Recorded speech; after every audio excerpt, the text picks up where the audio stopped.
మనిషికి ఉన్న కష్టాలు కూడా బీచ్‌లో ఉండే అలలు లాంటివి మామ. వస్తుంటే, పోతుంటే మనం పట్టించుకోకూడదు. హే గైస్ నేను మీ యాంకర్ దివ్య రెడ్డి. సో లాస్ట్ నైట్ అయితే అలసిపోయి పడుకుంటూ పోయాము. ఇంక మధ్యాహ్నం అయితే లేసి రూమ్ అయితే చెక్‌ఔట్ చేస్తున్నామనమాట. ఈ బొమ్మనైతే నేను రాత్రి బీచ్‌లో కొనుక్కున్నానంట.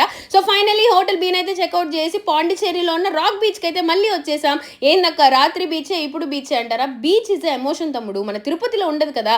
అందుకనే బీచ్ అంటే నాకు చాలా ఇష్టం. బీచ్‌లో కూర్చున్న ప్రతిసారి ఒక మంచి ఫీల్ ఉంటుంది. ఈసారి మాత్రం బోలెడు ఆలోచనలొచ్చాయి. అసలు నేను ఏం చేస్తున్నాను? ఏం చేయబోతాను? అసలు నేను చేసేది కరెక్టేనా? అందరూ హ్యాపీగా ఉన్నారా? నేను హ్యాపీగా ఉన్నానా? ఇలాంటి బోలెడు ఆలోచనలొచ్చాయి గానీ, నేను ఏదైనా దీనికి ఒకే ఒక ఆన్సర్ ఏంటంటే, ఏదున్నా నవ్వుతూ ముందుకెళ్ళిపోవాలి. ఇంకా ఎమోషనల్ ఫీలింగ్స్ లేకుండా మధ్యాహ్నం ఫుల్‌గా ఆకలేసేది ఫుల్‌గా మెక్కి తిన్నాం. ఫైనల్లీ వీళ్ళు తిరుపతికెళ్ళే ప్లాన్ చేంజ్ అయింది. మళ్ళీ పబ్‌కెళ్ళాలని ఫిక్స్ అయినామనమాట అందరం. సో మొత్తానికైతే షాపింగ్ చేద్దామని జూడియోకొచ్చాం గానీ, నాకైతే ఏమీ నచ్చలేదు. సో ఫైనల్లీ చెప్తున్నా ఈరోజు నేను ఫుల్ టైర్డ్ అయిపోయినా. అందుకనే చాలా క్లిప్స్ అయితే తీయలేదనమాట. సో ఫైనల్లీ మేమైతే మళ్ళీ రూమ్‌కొచ్చి మళ్ళీ మేము పబ్‌కైతే రెడీ అయ్యి ఇలా అయితే వెళ్ళాం. మళ్ళీ నేను ఎళ్ళిన కాజీ పబ్‌కి వెళ్ళామనమాట సేమ్ పబ్‌కి. సో అయినా కూడా క్లిప్స్ తీయలేకపోయాను మామ ఏమనుకోకండి. ఇలా జరిగిందనమాట పాండిచ్చేరి ట్రిప్. ఇంకా మరుసటి రోజు మార్నింగ్ అయితే తిరుపతికొచ్చేసాం.